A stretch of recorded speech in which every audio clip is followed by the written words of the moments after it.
espiritual, Padre Dios. ¿Cómo podríamos pagar, Señor Dios, tanta bondad, tanta misericordia que tú tienes para con vosotros, Padre eterno? No habría forma, Señor, no habría manera. Pero aquí venimos, Señor Dios, aquí estamos, Padre eterno, pese a la inclemencia del tiempo, mi Dios, Padre, pero aquí estamos gozosos para disfrutar nuevamente, Señor, de tu hermosa palabra. Ven por amor de tu nombre, ven con tu presencia. No queremos otra cosa, mi Dios, más que tu hermosa presencia, Señor Jesús. Por favor, bendícenos, Padre eterno. Bendícenos con esa hermosa y maravillosa presencia tuya, que venga a estar entre nosotros, Padre Dios, a fin de que nuestra vida se vea ampliamente bendecida. Señor, ven y desaloja, Señor, lo que en nuestra mente, Señor, nos atormenta en un mundo de ideas, en un mundo de situaciones, Padre Dios, en las que necesitamos verdaderamente tu palabra, Padre eterno. Señor, ven, Señor, en esta hora. Ayúdanos, Señor, ayúdanos a encontrar la paz que solamente tú puedes darnos, esa paz que viene solamente de tu mano, Señor Dios.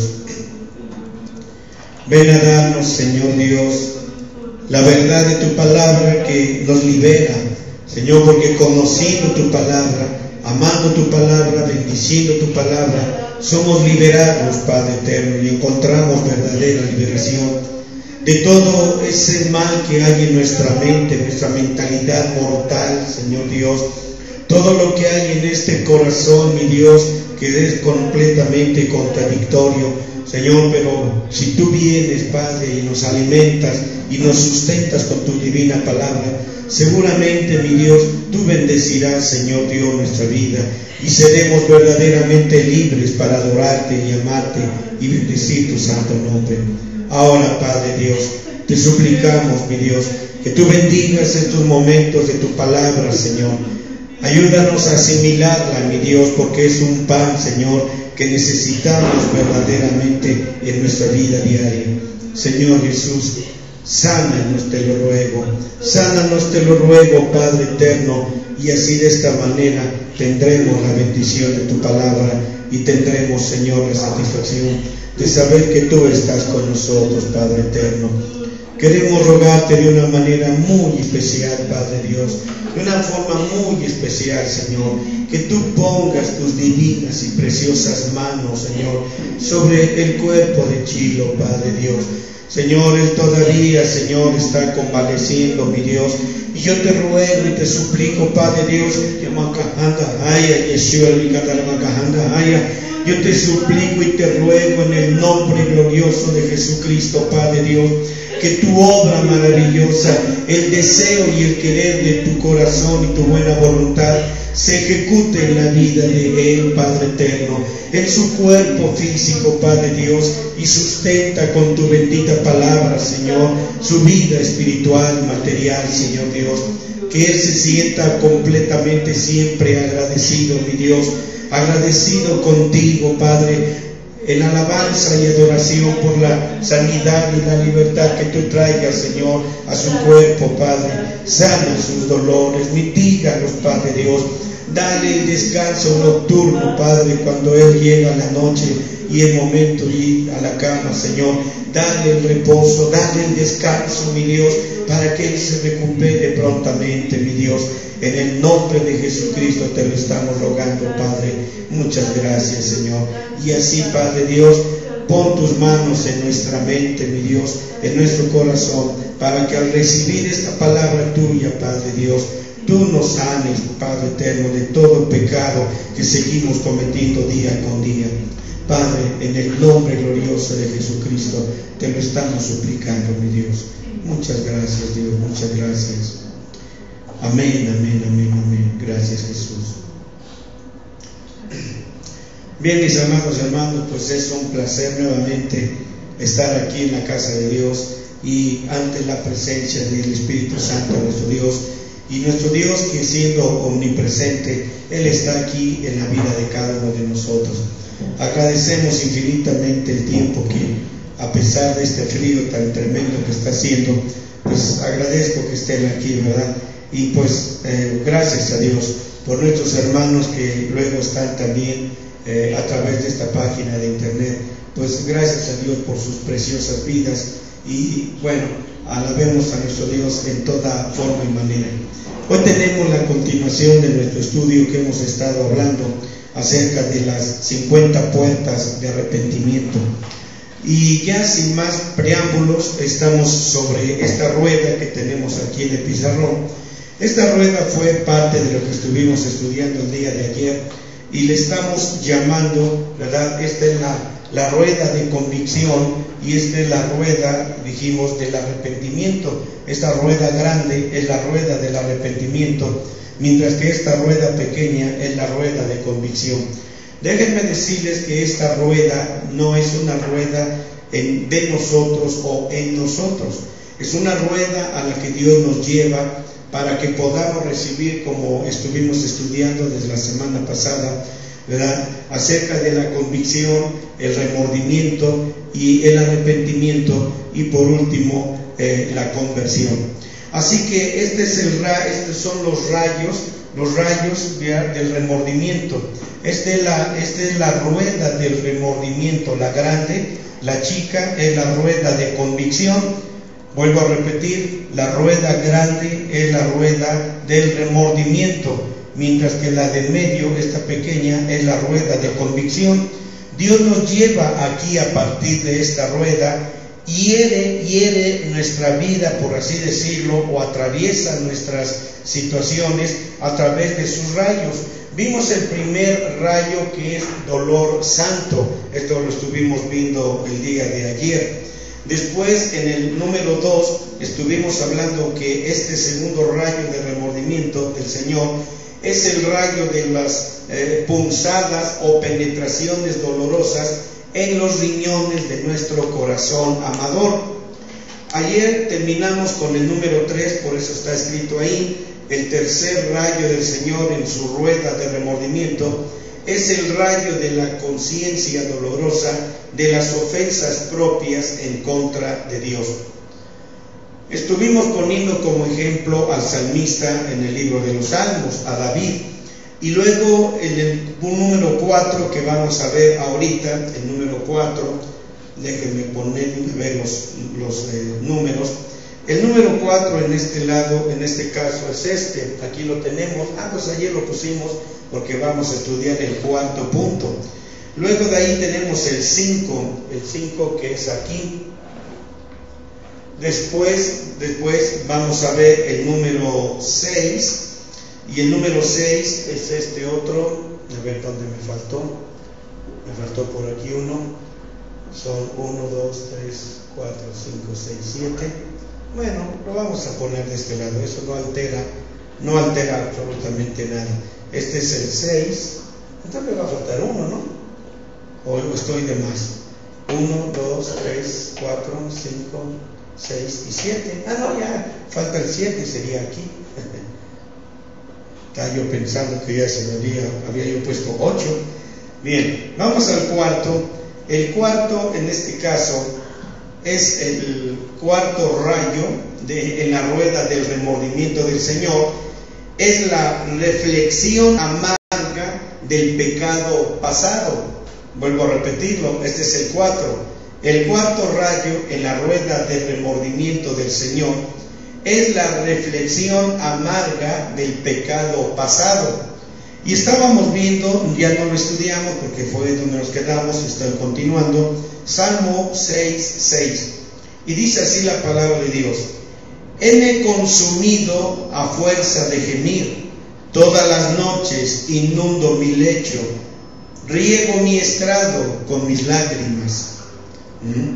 Y vamos a darnos cuenta, mis hermanos, que la escalera, la rueda y el camino que llevan a la conversión verdadera del pecado pasan a través del valle de lágrimas, de modo que cuando el alma pecadora es afligida y herida con la luz de verdad, eso es, con la conciencia de cómo se ha ofendido al Señor Santo, de cómo lo ha uno hecho enojar, de cómo lo ha hecho uno apartarse, y de cómo se ha hecho perder confort y consolación espiritual. Esto expresa su dolor profundo y sus gemidos a través de su remordimiento natural en lo secreto y oscuro de nuestras noches espirituales. ¿Qué es lo que estamos hablando?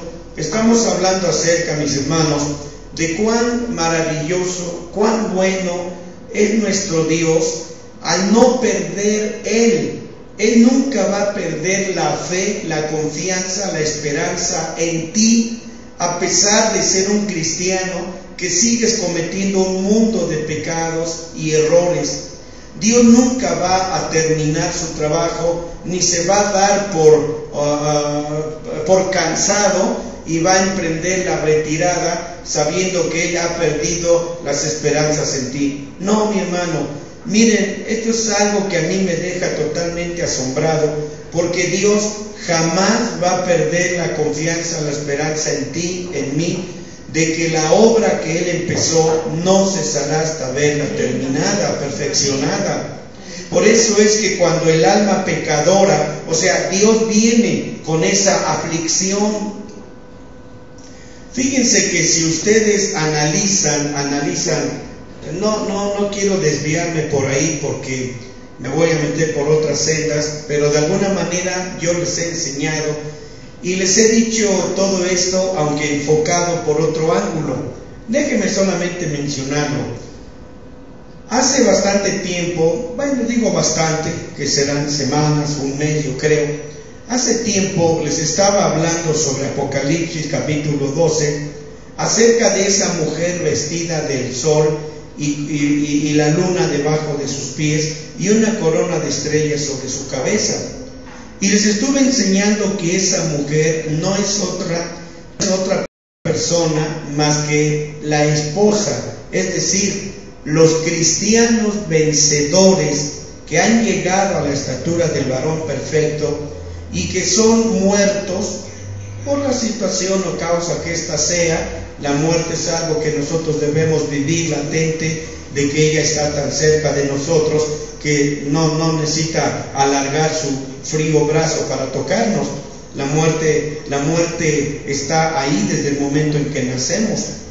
Pero yo les dije a ustedes que todo cristiano, todo vencedor que ha llegado a la esposa, van componiendo ese grupo de gentes que son la mujer vista en el cielo. Está compuesta de hombres y mujeres. El hecho de que la determine mediante el género femenino como esposa no quiere decir que es una mujer exclusivamente mujer, sino que es una esposa del Cordero compuesta de hombres y mujeres. Probablemente para quienes estén por primera vez escuchando esto les puede resultar un tanto difícil, pero no es difícil oír eso. Ahora, cuando yo les hablé sobre cómo es que ella obtuvo el vestido de gloria de sol y el vestido de gloria de luna, yo se lo dije que ella había atravesado por diferentes situaciones y circunstancias a la que Dios la había llevado. Por ejemplo, su vestido blanco, su vestido de gloria de sol, lo obtuvo mientras seguía al Cordero de Dios en los lugares altos. El haber ella obtenido su vestido de humildad o de luna, porque no es que tenga una luna debajo de sus pies, sino que la gloria de luna también es parte de su atavío, de su vestimenta. ¿Cómo adquirió ella ese vestido de luna?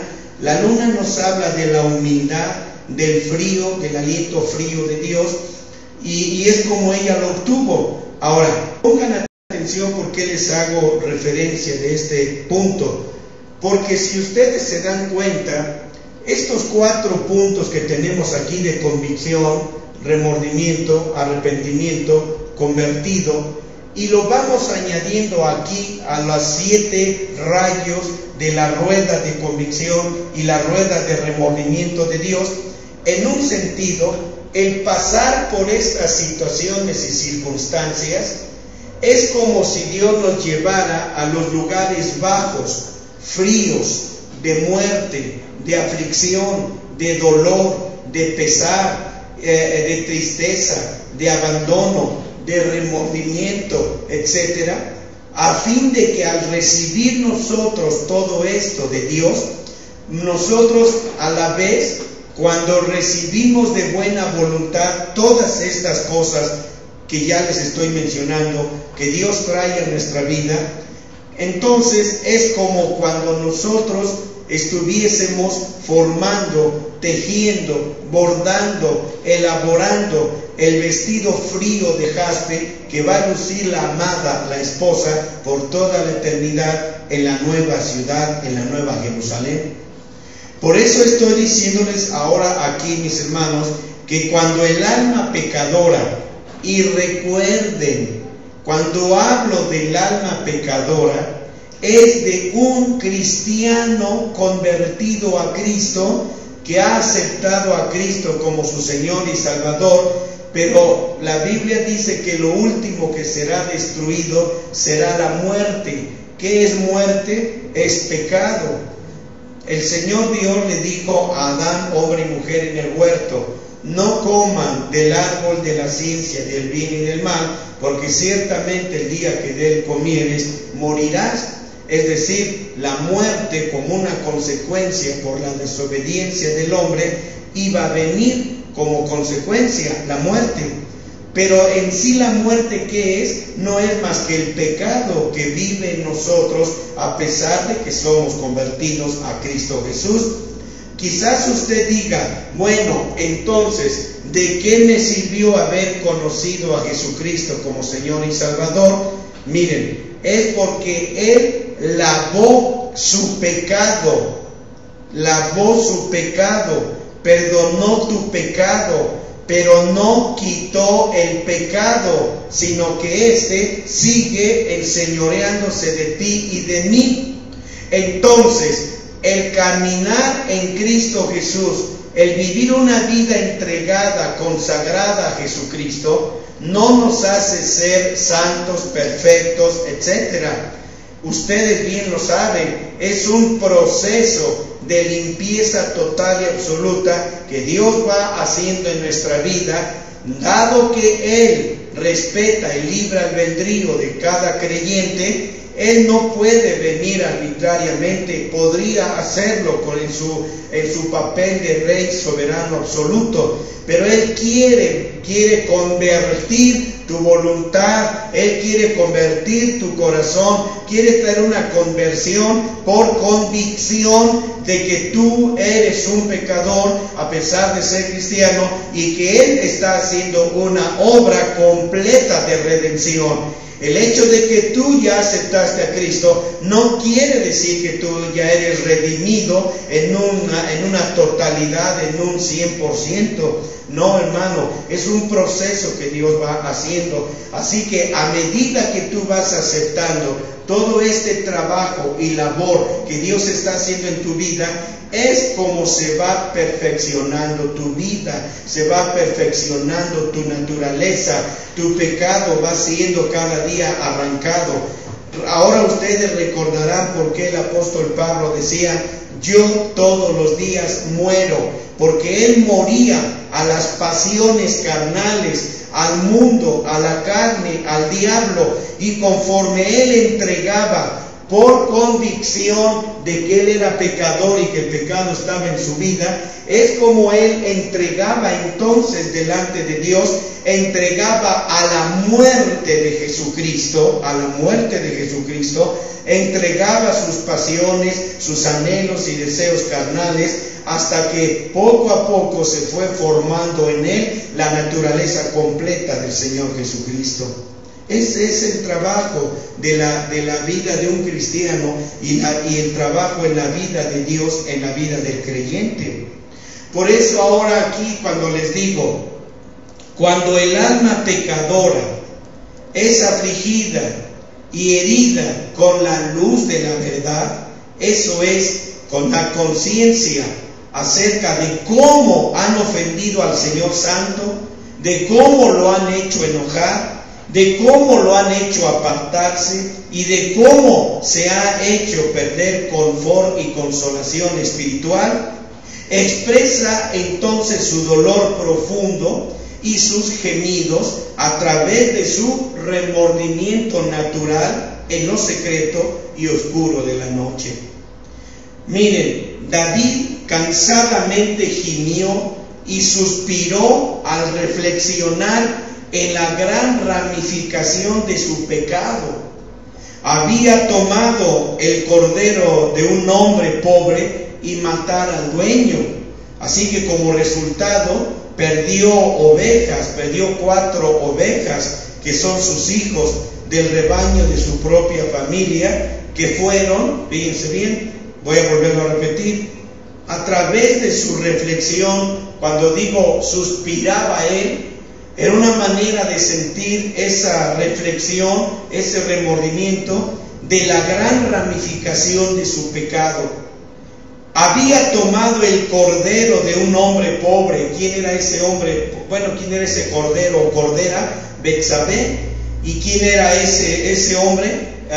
Urías, Eteo.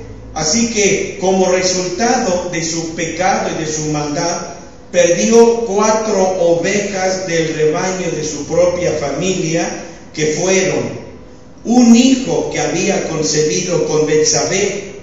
Número 2, perdió a Amón. Número 3, perdió a Absalón.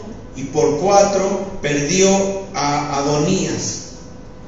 Amados, ustedes deben de saber, y todos debemos de ser conscientes, mis amados hermanos, todos debemos ser conscientes, y ahí es donde yo no sé cómo lo tomemos. Pregúntenme a mí, yo he pasado por esas situaciones. Por eso puedo asegurar que lo que a mí me ha pasado y me ha acontecido y cómo he reaccionado son las mismas reacciones de ustedes, a menos que no hayan pasado por situaciones difíciles. Pero miren, tenemos que ser conscientes y aceptar que todo pecado, toda maldad, toda mala actitud, toda mala respuesta que demos en contra de Dios, en contra de los hermanos en Cristo, etcétera, etcétera, forzosamente va a haber un pago que nosotros debemos experimentar, pagar delante de Dios. No se escude, mi hermano, con textos bíblicos diciendo: es que yo no creo eso porque Cristo ya pagó por mí. Hermano, no tengo tiempo ahorita de meterme por ahí en ese sendero, pero hermano, no se deje engañar.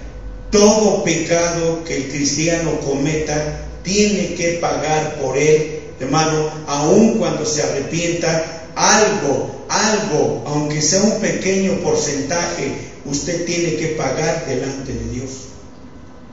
Mire simplemente, yo le voy a decir esto: usted lo ha aceptado, que Cristo ha pagado por nosotros, ¿no es cierto? Sabemos que Cristo pagó por nuestros pecados y delitos y traspasos y un mundo de cosas. Sin embargo, la palabra de Dios dice en Romanos: por cuanto todos pecaron, están destituidos de la gloria de Dios. El siguiente versículo, el siguiente texto bíblico de Romanos dice: porque la paga del pecado es la muerte. Ahora, pregúntese una sola cosa: ¿por qué morimos? ¿Por qué morimos?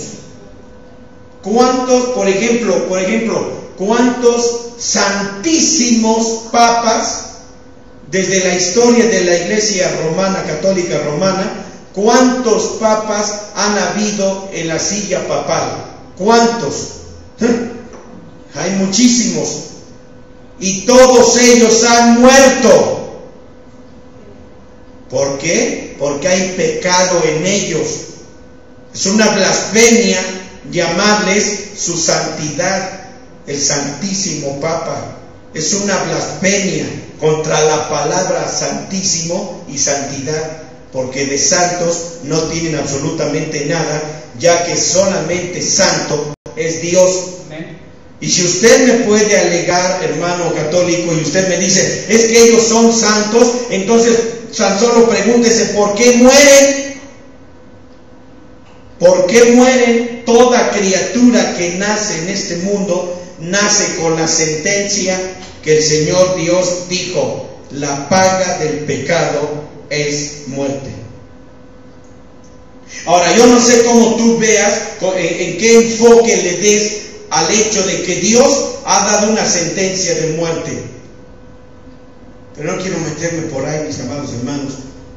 Pero de cualquier manera, para una persona cristiana, estudioso de la Biblia, que conoce su Biblia, la muerte viene a ser una hermosa bendición de Dios para el creyente, para el cristiano, que se encuentra caminando fiel a Dios, obedeciendo a Dios. Para un cristiano ignorante que no quiere aceptar esta rueda de Dios, él verá siempre con malos ojos y malignamente el plan de Dios acerca de la muerte. Porque la muerte no está dirigida al alma ni al espíritu. La muerte está dirigida a este cuerpo mortal que Satanás tocó, que Leviatán tiene en posesión suya. Este cuerpo es de él. Así que la única manera en que Dios puede arrebatarle de las manos de Leviatán este cuerpo es cuando Dios permite que la muerte venga y Satanás rápidamente te suelta.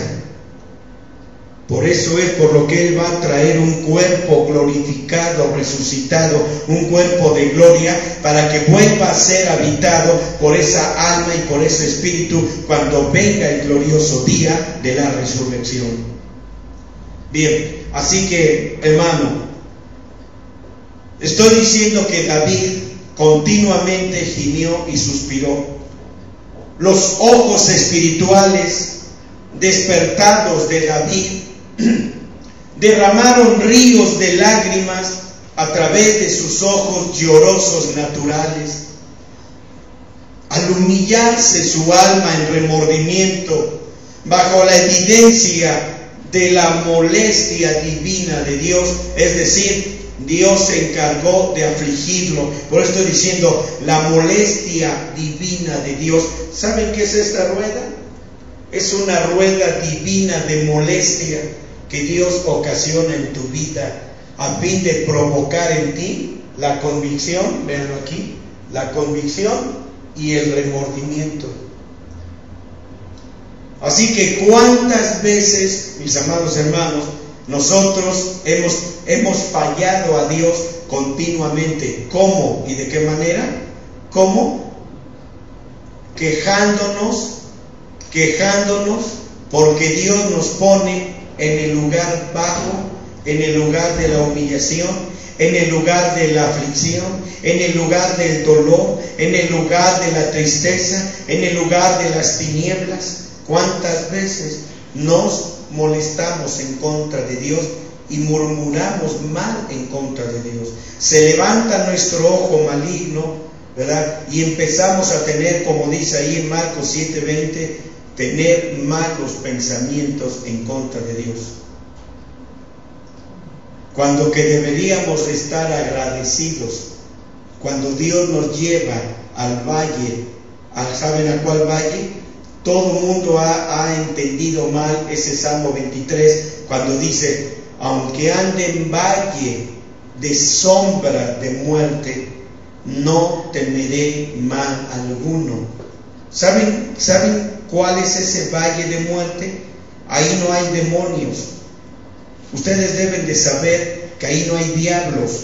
Es un valle solamente, óiganme, no puedo hacer aquí la ilustración, no se ve la sombra, no se refleja la sombra por este tipo de luz que tenemos aquí, pero no es más que la sombra de la muerte, es decir, no es la muerte misma en sí, sino solamente en su amor y gran misericordia, Dios nos lleva a experimentar únicamente la sombra de muerte.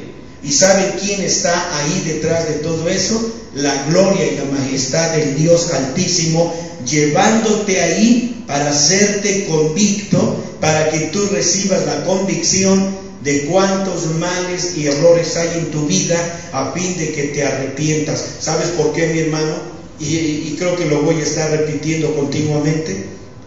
Porque tú y yo somos muy difíciles para creer que sea Dios, puesto que toda la vida nos han enseñado esto, y no ha sido una mentira, pero no nos han enseñado el otro lado de la balanza. Toda la vida nos han enseñado: Dios es amor, Dios es bueno, Dios es justo, Dios es misericordioso, Dios es piadoso, Dios es tan lindo, tan hermoso. Y todos nos hemos embelesado y nos hemos enamorado de ese lado, de la balanza de Dios. Pero no nos han enseñado los ministros, los predicadores, que Dios tiene otro lado de la balanza, el lado izquierdo, donde hay dolor, pobreza, miseria, enfermedad, tinieblas, muerte, dolor, quebranto, angustia, etc. Y como no nos han enseñado eso a través de la Biblia, porque está en la Biblia, entonces cuando Dios nos pasa en el otro lado de su balanza, al lado izquierdo, sentimos la muerte. Y entonces decimos: Dios me ha olvidado, Dios me ha abandonado. Por eso es por lo que yo les he dicho continuamente que Jesús jamás dijo: Padre mío, ¿por qué me has desamparado? Él jamás dijo esas palabras. La traducción correcta es: Padre mío, para esto fui traído, para esto fui destinado o predestinado, para morir y sufrir todo este dolor y quebradura, etc. ¿Saben por qué se los digo? Porque estamos hablando, miren, se los voy a demostrar con un texto bíblico. Estamos hablando de que Dios es una balanza, ¿no? Su mano derecha de Dios trae luz, bendición, prosperidad, trae toda cosa de exaltación, etc. Su mano izquierda son tinieblas. Dios es el dueño y el amo de las tinieblas. Él nos lleva a esas tinieblas, y en esas tinieblas hay muerte, hay dolor, hay aflicción, hay angustia, hay pobreza, hay miseria, etc. Así que ahora vamos al Salmo 139. Necesito leérselos porque quiero que lo vean. Ya se me están congelando mis manos. Así que voy a acabar temprano y nos vamos a seguir orando en otro lado, ante una chimenea. A ver, vamos al Salmo 139. En el Salmo 139, versículo 12, dice de esta manera, hablando acerca de Dios: aún las tinieblas no encubren de ti, y la noche resplandece como el día. Lo mismo te son las tinieblas que la luz. ¿Viene a ver eso? Ahora, antes de decirles otra cosa, vamos a Isaías 45. Hemos leído infinidades de veces ese pasaje.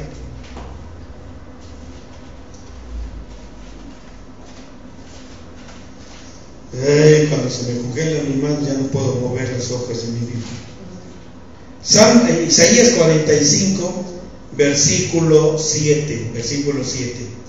Vean ahí lo que dice. Voy a leérselos.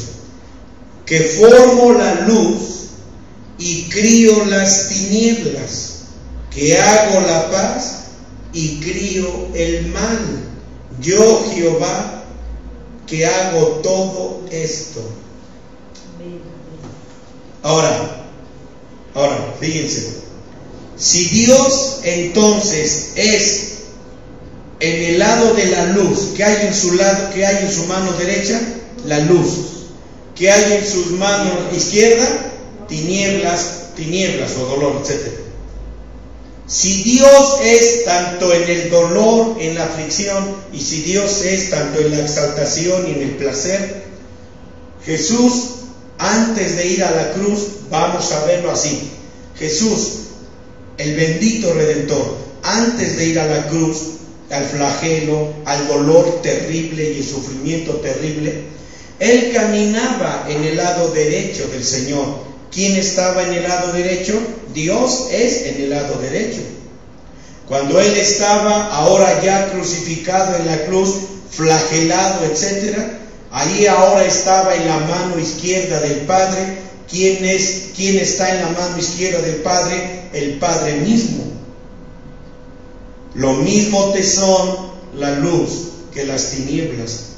¿Cómo podía haber dicho Jesús que había sido dejado por el Padre si el Padre está tanto en el lado de la luz como en el lado de las tinieblas o la muerte? Hay mucho que enseñar sobre eso, pero bueno, dejémoslo, no es mi tema ahorita. Ahora, déjenme decirles algo todavía aquí. David, como estaba diciendo en el Salmo 6:6, déjenme volverlo a repetir: Heme consumido a fuerza de gemir. Todas las noches inundo mi lecho, riego mi estrado con mis lágrimas. Hay veces, miren, aunque no estoy en ese tema, pero hay veces que uno se pregunta, cuando está uno en el lecho del dolor, y a veces no necesitas tú estar en un lecho de dolor, basta que esté un pariente, un familiar, un hijo o alguien que está muy querido de parte tuya, para verlo en el lecho del dolor, para que tú también, al sentir amor y afecto por aquella persona amada, también experimentes en un sentido estar en un mismo lecho de dolor. De modo que muchas veces uno se pregunta, ¿por qué, Señor? ¿Por qué tiene que pasar esto a mí, a mi familia, a mi pariente, a mi hijo, a mi hija, a mi esposa, a mi esposo? ¿Por qué tenía que ser nosotros, Señor Dios? Dejen de preguntar y ofender a Dios con sus preguntas insensatas y pónganse a pensar simplemente y a preguntarle mejor a Dios esto: Señor, algo hay aquí en este lugar de dolor, de tinieblas, de sufrimiento, de agonía. Hay algo aquí que tú quieres que yo practique. Enséñame, Señor. Ayúdame a ser obediente aquí en esta parte de la vida tuya y mía. Ayúdame a ser obediente mientras paso por ese valle de sombra y de muerte. Ayúdame a no blasfemar y a no quejarme contra ti. Porque ¿saben qué, mis hermanos? Había un canto muy viejo que cantábamos antes. Déjenme tararearlo. Después de la tormenta viene la calma, viene la paz. Así que si tan solo nosotros, en el momento en que Dios nos lleva a ese valle de sombra, solamente nos olvidamos de nosotros mismos y nos reducimos a la nada y empezamos a caer de hinojos, arrastrando nuestra frente en el piso, alabando y glorificando a Dios porque Él está trabajando, porque Él está trabajando en nuestras vidas, raspando, arrancando ese pecado, arrancando todas aquellas cosas, y solamente se puede oír el ¡ah! ¡ah! Ojalá y nada más fuera eso. Podríamos combinarlo con un ¡ay! Bendito sea tu nombre, Jesús. ¡Ay! Tú eres santo y justo, Señor.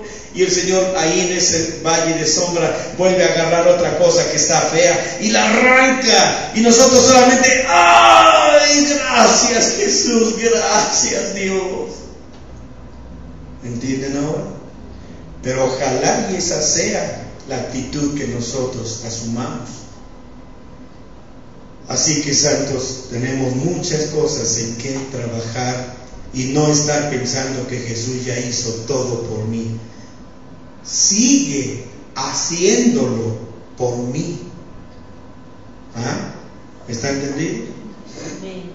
Ahora, mis hermanos, por eso quiero decirles que David hizo que su cama se convirtiera como si fuera un mar de lágrimas al reflexionar amargamente en sus pecados pasados.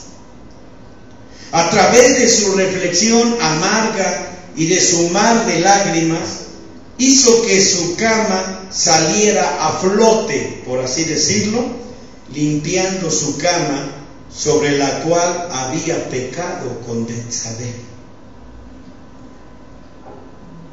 ¿Oyen eso? La misma cama donde él se había acostado en adulterio con Betsabé, él había convertido su cama en un mar de lágrimas, trayendo él al recuerdo, o más bien trayéndole Dios a su recuerdo, todos los pecados pasados, para que ahí él pudiera reflexionar. ¿Y qué es la palabra reflexionar? Lanzar gritos de angustia, de dolor, de pesar por los pecados que él había cometido. Miren, David se había enfrentado a Goliat y sus enemigos con una valentía inquebrantable, pero sus ojos se derritieron con lágrimas de reflexionar y recordar amargamente sus pecados pasados, mientras su alma gemía bajo las aprensiones dolorosas de la ira divina del Señor. Él seguía gimiendo, pero no había esas preguntas de ¿por qué yo? ¿Por cuánto tiempo? ¿Hasta cuándo, Señor? Él nunca dijo esas palabras como nosotros solemos decirlo continuamente. Tremendo, ¿no? Vamos a la siguiente, a lo mejor me da tiempo de terminarla. Está un poquito larga, pero ya me estoy congelando. ¿Seguimos? Porque ya me estoy congelando, en serio, ¿eh? Está haciendo mucho frío. ¿Tenemos visitas? Bueno, ¿cuántos? 3. Bueno, pues dice el Señor, si hubiera 50, le dice, y si hubiera 41, y si hubiera 3, bueno, por amor de no a su nombre. Bien, en el número 5 que vamos a ver aquí de la rueda, ahora vamos a llamarle las confesiones del pecado. Las confesiones del pecado y la restitución por los pecados. Las confesiones del pecado y la restitución por los pecados es el quinto rayo en la rueda. Es el quinto rayo en la rueda de remordimiento del Señor. Es el quinto rayo en la rueda del remordimiento del Señor. Ahora, tenemos también una cita ahí, Números 5:7. Estaba diciendo el doctor que entre más frío estuviera haciendo, dice, más va a doler. Así que necesitas tener encobijado al hermano Chilito. Me estaba diciendo ayer, dice, no, dice, ahorita con el frío, dice, vas a llorar, dice, de dolor por el frío. Entonces dice, no andes destapado, pero bien, yo soy no sé cómo. Bien, vamos a Números 5:7. Dice la palabra de Dios, confesarán su pecado que cometieron y compensarán su ofensa enteramente y añadirán su quinto sobre ello y lo darán a aquel contra quien pecaron. Esto está algo tremendo, lo voy a volver a repetir. Confesarán su pecado que cometieron y compensarán su ofensa enteramente y añadirán su quinto sobre ello y lo darán a aquel contra quien pecaron. Déjenme hablarles sobre este punto porque tiene que ver con la ley moral de Dios. Y ustedes han sabido, y yo les he hablado bastante, cómo es que Dios instituyó dos tipos de leyes: la ley moral y la ley ceremonial. Jesús nunca vino a cumplir la ley moral. La ley moral no quedó cumplida. Es una ley vigente que va a ser eterna y sempiterna y para siempre. Pero la ley ceremonial, esta es aquella por la cual Jesús murió y cumplió toda la ley ceremonial. ¿Qué es la ley ceremonial en forma sintetizada? Es todo aquello que tiene que ver con santas convocaciones, asambleas, las 7 fiestas que Israel practicaba y que sigue practicando como una señal y demostración de que ellos no aceptan a Jesucristo como el Cordero inmolado. Es decir, en el momento que los israelitas, los judíos, siguen celebrando el Shabbat, siguen celebrando la fiesta Pesach, siguen celebrando todas estas fiestas de las trompetas y las fiestas de las cabañas y todo esto, ellos, yo quiero pensarlo así, ¿verdad? Inconscientemente ellos están dando a entender que no están de acuerdo ni nunca van a aceptar a ese humilde carpintero que nació en un pesebre de una virgen, que dijo ser el Mesías, el Hijo de Dios.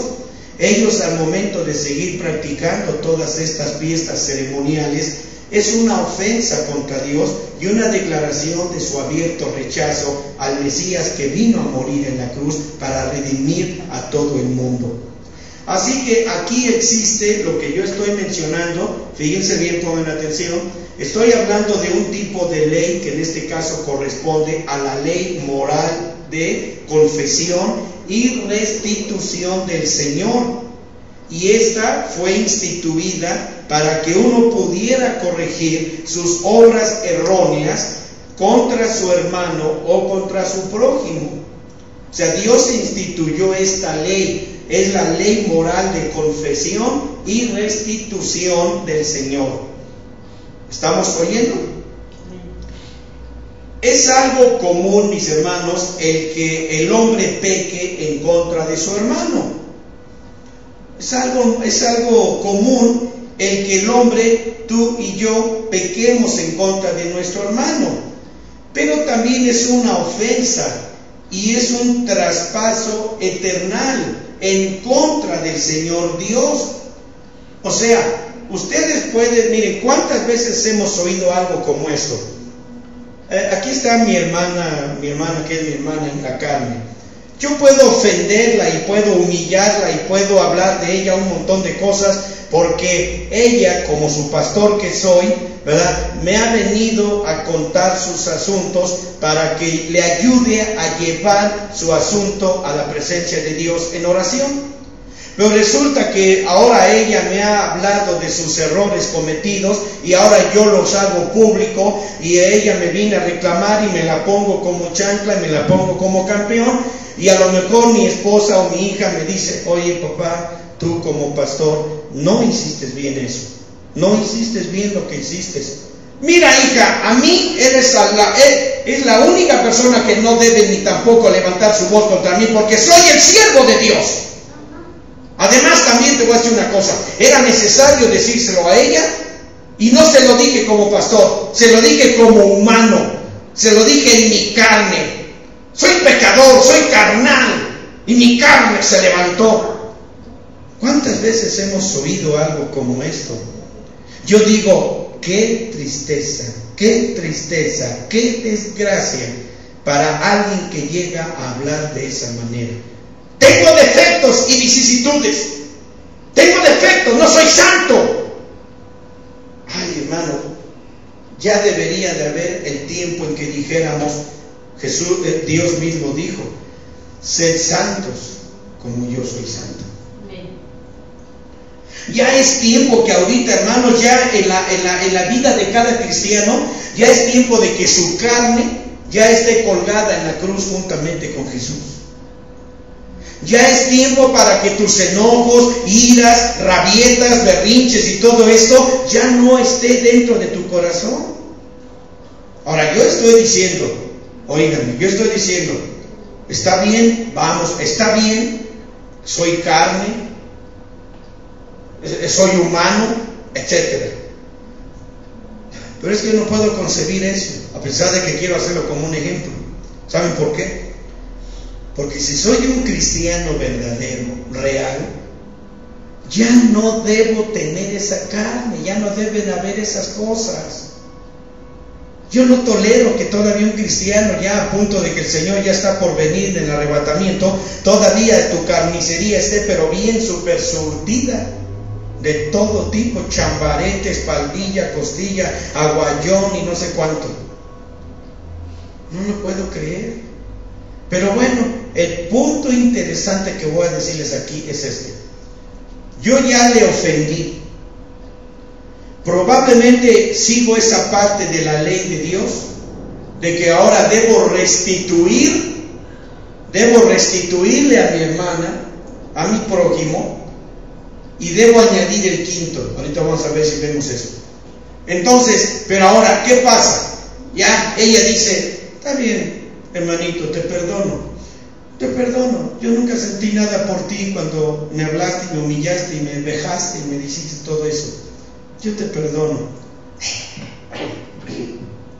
Ahora sí ya puedo subir al altar, pero miren, bien inflado.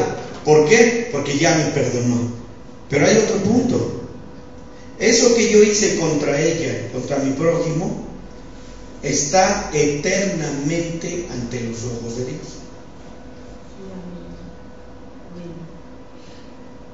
Así que, hermanos míos, ¿quién es el Señor Dios? Él es el protector del derecho y el castigador de todo mal que el hombre haga aquí sobre la tierra. Es el dador moral divino de su ley de amor, la que nos manda a hacer lo justo a nuestro hermano o a nuestro prójimo. ¿Por qué el Señor Jesús dijo estas palabras? Ustedes las van a recordar, si ando bien, está en Mateo 25, me parece. Cuando dice el Señor, oigan bien, le dice, porque tuve hambre y nunca me disteis de comer. Tuve frío y nunca me cubriste. Estuve enfermo en la cama y nunca me fuiste a visitar. Estuve en la cárcel y nunca me fuiste a visitar. Y le dicen los discípulos, ay Señor Dios, pero qué mentiroso eres. ¿Cuándo? Ay Señor, ay. Yo creo que los discípulos no sabían, ¿no?, eso de que ¿cuándo es barato? Si no lo hubieran dicho al maestro.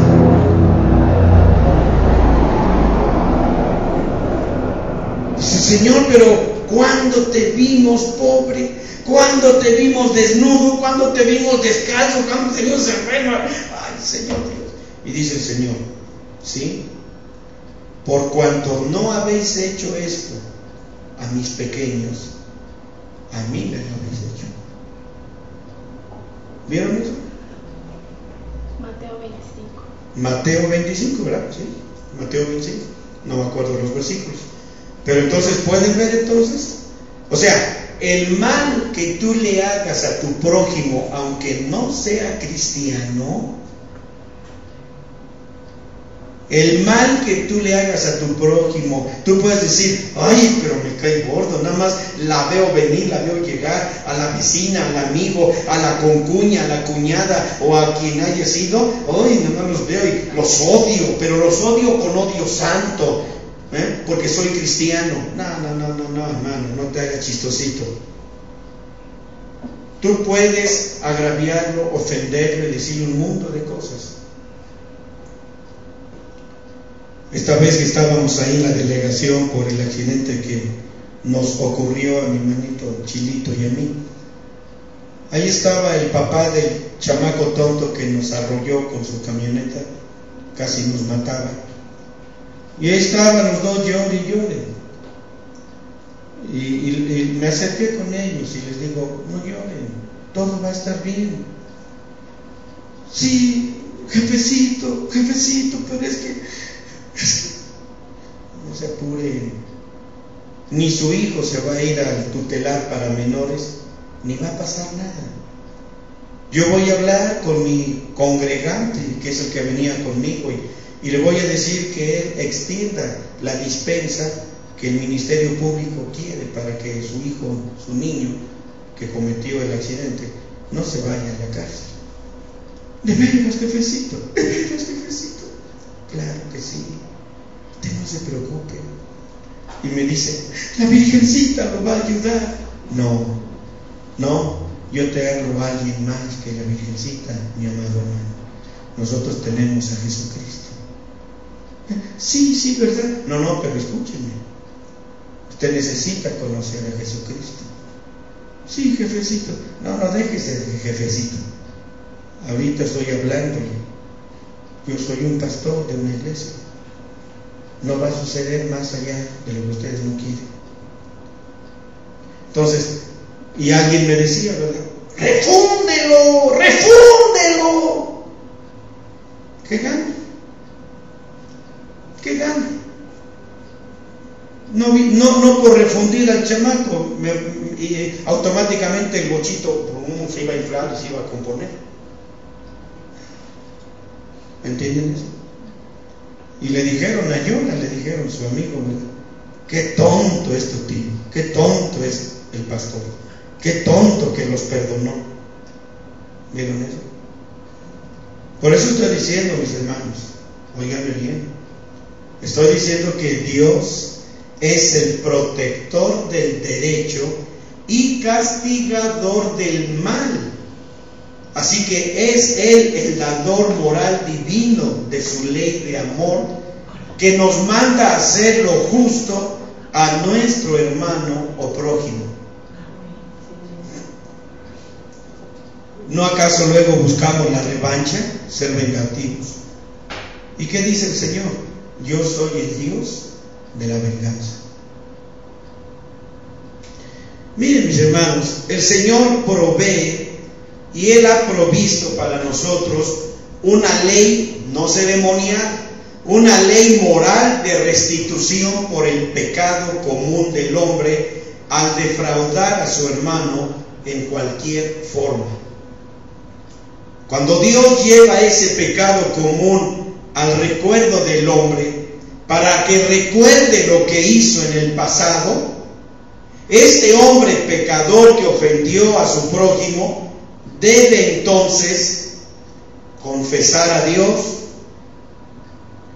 confesar lo que hizo a su hermano o prójimo, tomar la responsabilidad de la vergüenza por lo que hizo, reconocer que endureció su corazón a fin de actuar en la manera como lo hizo. Número 5. Ir a la sangre sacrificial de limpieza de Cristo. La sangre tiene que ser llevada a Dios para pacificar y satisfacer su enojo santo por las obras malvadas que hacemos. Y número 7, restituir a su hermano o prójimo no solo lo original, sino añadirle un quinto a fin de reparar el mal.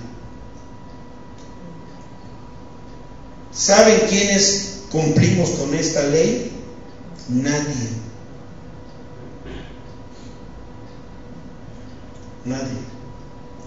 Vamos a imaginar que ese mal yo se lo hice al hermano Chilo. Vamos a pensar, ¿cuál debería ser mi actitud? Ya no digo como pastor, como ser humano de aquí de esta tierra, no humanoide, un humano. ¿Cuál debe de ser lo correcto? Si yo le provoqué el mal, lo correcto es haber estado con él desde que fue hospitalizado, velar por él hasta que me lo den sanito, pero va a estar incapacitado, llevarle su desayuno, su comida y su cena, y ver que no le falte ningún medicamento. Eso es restituirle. Pero además tengo que añadir el quinto, ¿Cuál es el quinto? Para que cuando él ya pueda trabajar por sí mismo, tenga algo con qué empezar.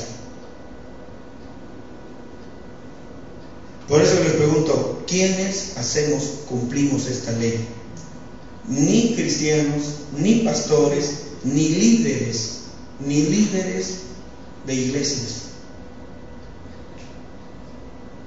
Y es una ley moral eterna y para siempre. ¿Vieron eso? Estoy hablando de que si yo le hubiera hecho un mal a él, que por enojo, por ira o por algo, le mando a unos amigos a que le den una paliza al hermano chico. Y le dan una buena paliza. Pero como soy cristiano, le digo, no lo maten, porque yo soy cristiano. Ahora, ¿ya vieron cómo debe de ser el asunto? ¿Ven cómo debe ser? Los primeros que deberían poner por obra esto son todos los empresarios que tienen a su servicio trabajadores. Se accidentan. ¿Y qué dicen? Ponen en el periódico, solicito un chofer, si era chofer. Ponen en el periódico un anuncio, ya no creo que se levante, y si se levanta va a estar todo renco, así no lo quiero, vamos. Pero cuando va el patrón, el empresario, y visita a la familia de aquel ex trabajador y le añade el quinto, simplemente así como arranco esto y lo tiro, a fin que aparece otro, miren, aparece otro. Así usan a la gente, ¿no? Así es. ¿Entienden eso? Si nos quedamos, óiganme, si nos quedamos con la propiedad de nuestro hermano en nuestra mano injustamente, la culpa permanecerá en el ámbito inconsciente de nuestra alma. Este tipo de culpa hace que el cuerpo se vuelva una y otra vez bajo su peso durante la noche. Esa culpa, mis hermanos, no es purgada mediante oraciones, ofrendas de servicio a Dios y lágrimas. A ver, voy a repetirlo otra vez. Si tú te quedares con la propiedad de tu hermano en tu mano y de manera injusta, la culpa permanecerá no en tu cuerpo, sino en el ámbito inconsciente de tu alma. Este tipo de culpa es la que hace que entonces el cuerpo se vuelva una y otra vez bajo su peso en la noche. Es decir, el cuerpo empieza a resentir el peso de la culpa que el alma lleva en sí y no duermes. Estás toda la noche para allá y para acá y mejor prefieres ir a tomarte algún adormecedor o no sé qué cosa y dices para que así pueda dormir. Pero ¿qué me pasa? Si yo actué bien, yo lo hice bien. El que se quedó con la propiedad fue mi hermano menor, cuando que yo fui el más pequeño, por lo cual entonces sufrí las hambres y las penas y esto y aquello, para que al final de cuentas mi hermano, el más pequeñito, se quede con todo, pero yo se lo voy a arrebatar porque es injusto. Yo pasé las hambres y pobrezas y miserias por pagar ese terreno y esa casa, y ahora para que otro venga y se quede, no, hombre. Y lo arrebatas porque lo arrebatas. Ahora, ya les dije, ese sentimiento de culpa va al ámbito inconsciente de tu alma. Y esto es lo que va a hacer que el cuerpo se vuelva una y otra vez, ¿verdad?, bajo su peso durante la noche. Pero ahora, entiendan lo último, ese tipo de culpa no se purga, no es purgada mediante días y noches que tú dediques en oración a Dios.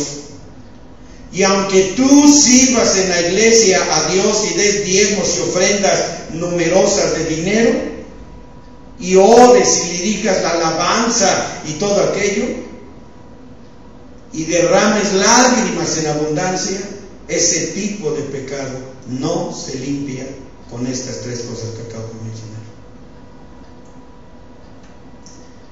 Solamente es purgada mediante, ¿qué dijimos? La ley de la restitución. Regresarle íntegro todo y añadirle el quinto. Cuando el Señor despierta la conciencia, amado hermano, cargándola por la culpa, por las obras injustas al hermano o prójimo, tenemos que confesar y hacer restitución. Así que el punto está ahí. El alma culpable, gracias hija, el alma culpable debe hacer dos cosas. Número uno, el alma culpable debe hacer dos cosas. Número uno, confesar. Número dos, restituir. ¿Saben qué es lo que es más fácil que usted haga? Confesar. Confesar, exactamente. Y ya. Y ya. ¿Sabes qué? Me quedé con tu terreno, con tu casa y con tu coche. ¿Sabes qué? Pues sí, confieso que hice mal. Confieso que hice mal. Perdóname. Y aquella persona dice, está bien, estás perdonada. Ahora sí, gracias a Dios. ¿Y qué? Lo demás, lo caído, ¿no? No. Aquí delante de Dios no hay nada de que lo caído. No, hay que restituir. Hay que devolverlo. Y además, devolverlo ¿con qué? Con el quinto. ¿Estamos entendiendo? ¿Sí?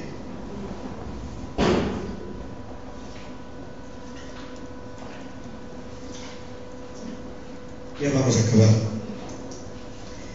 El alma culpable, hermanos, ya para terminar este punto y irnos a casita para ir a cobijarnos.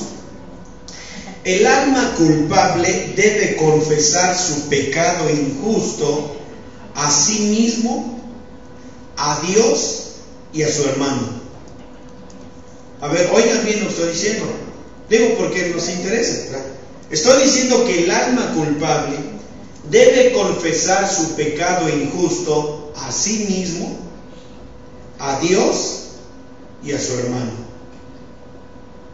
Y ahí también tenemos una falla muy grande. ¿A quién es más fácil ir a confesarle de las tres personas que estoy mencionando? A Dios. A Dios. ¿Pero por qué? Porque de Dios tenemos muy poco y no tenemos temor de Él. Además, ni tenemos miedo de Dios. Y es donde entra una gran inquietud de que, ¿y de veras debería hacerlo? Lo hago con Dios y ya con eso basta.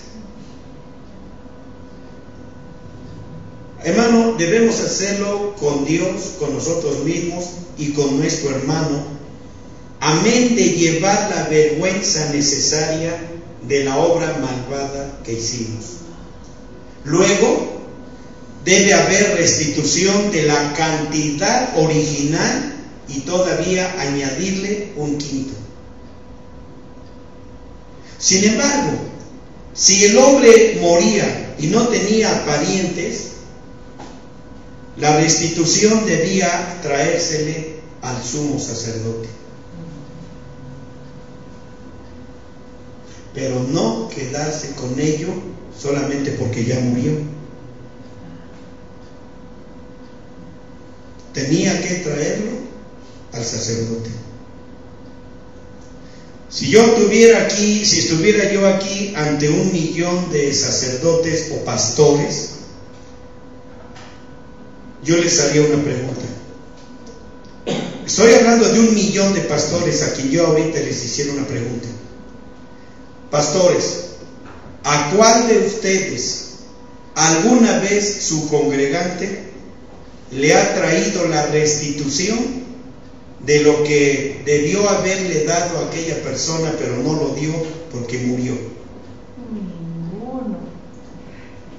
Ninguno.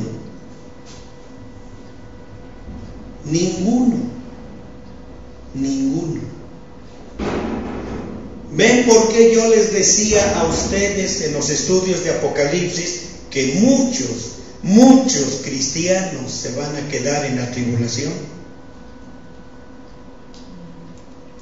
Yo no entré en detalles acerca del por qué, pero yo sí he sabido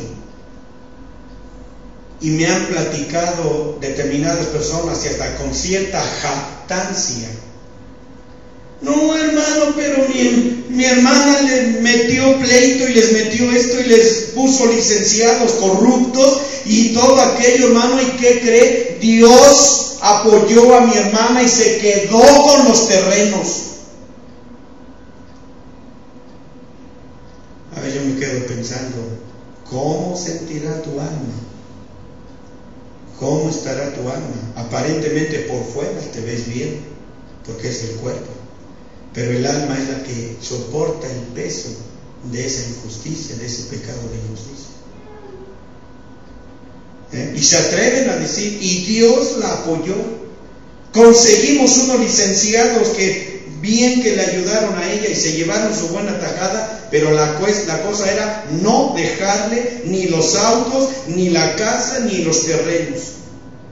Y todo pasó, hermano, del coraje que hicieron cuando se deliberó la sentencia, se murieron de un paro cardíaco.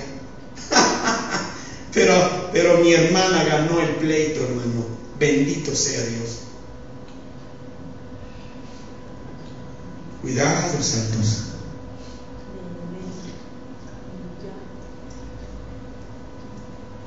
Qué tremendo. Esto explica por qué la gente puede clamar la sangre de Jesús y pareciera no obrar. Uno clama la sangre de Jesús y tal parece que la sangre de Jesús está sorda o no existe o nunca existió. Porque existe la necesidad de que la persona confiese y haga restitución.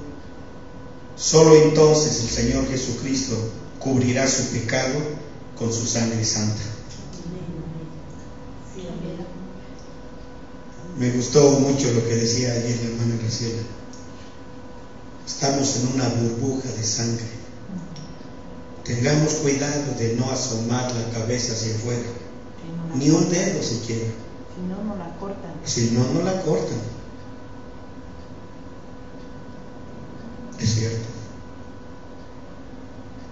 Qué tremendo está esto. A mí me deja impactado.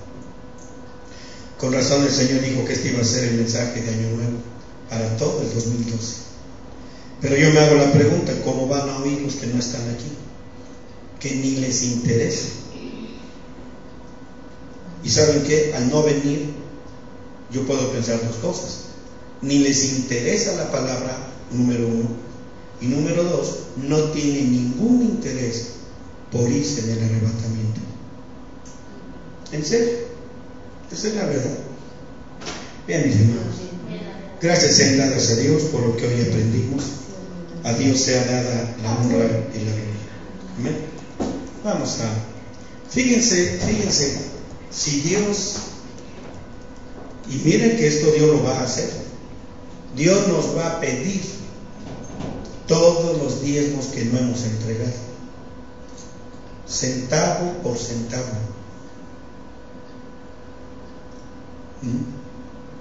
Yo más digo, ¿de dónde vamos a agarrar para darle? Simplemente, ¿saben qué?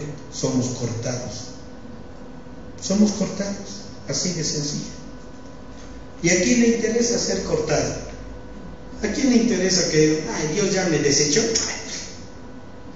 Hay tantos dioses en el mundo al cual me puedo refugiar.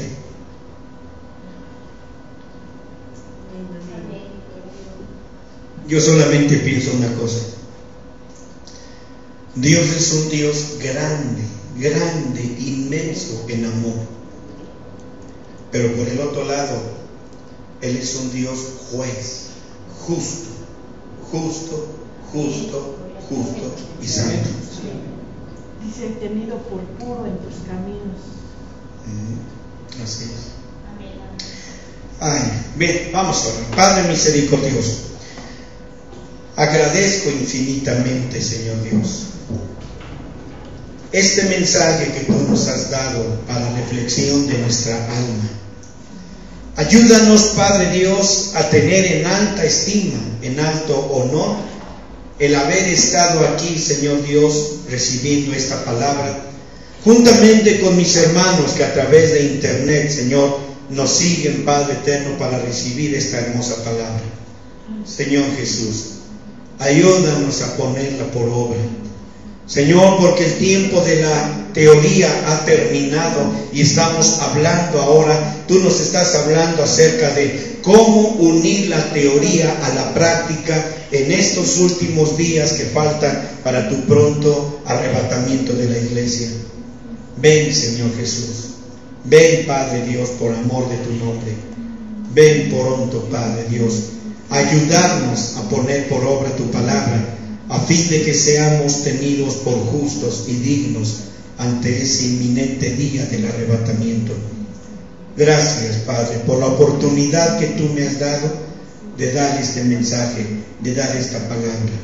Señor, envíala a muchos corazones en estos días, que cada hermano que a través del internet oyó, recibió esta predicación, puedan compartirla con sus parientes, amigos y familiares.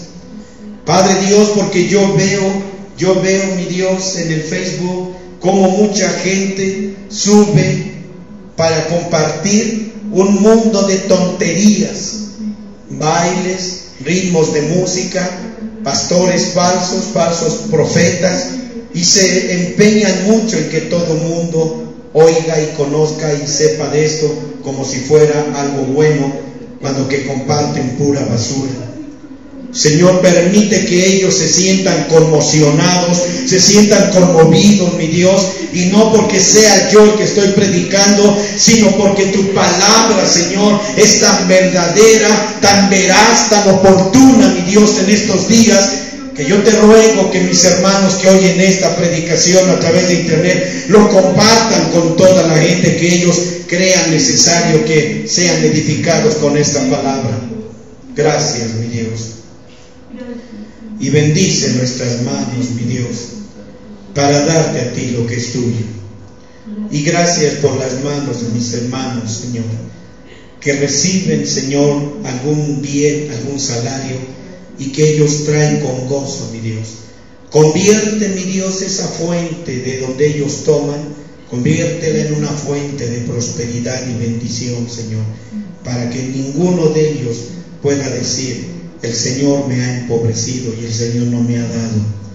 Señor, que toda boca se tape para saber y confesar que Dios a nadie nos ha dejado y que podemos dar libremente, Señor, y que podemos dar. Padre, gracias.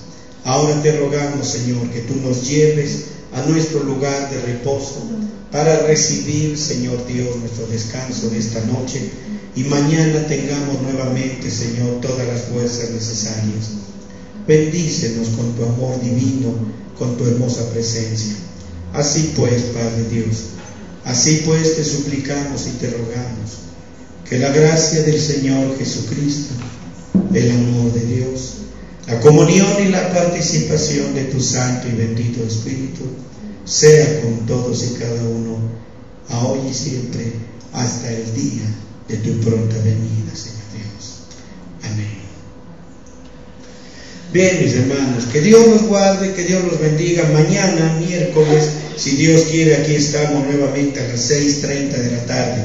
Que Dios esté con ustedes y que Dios los guarde y los cerque. Los amamos. Amén.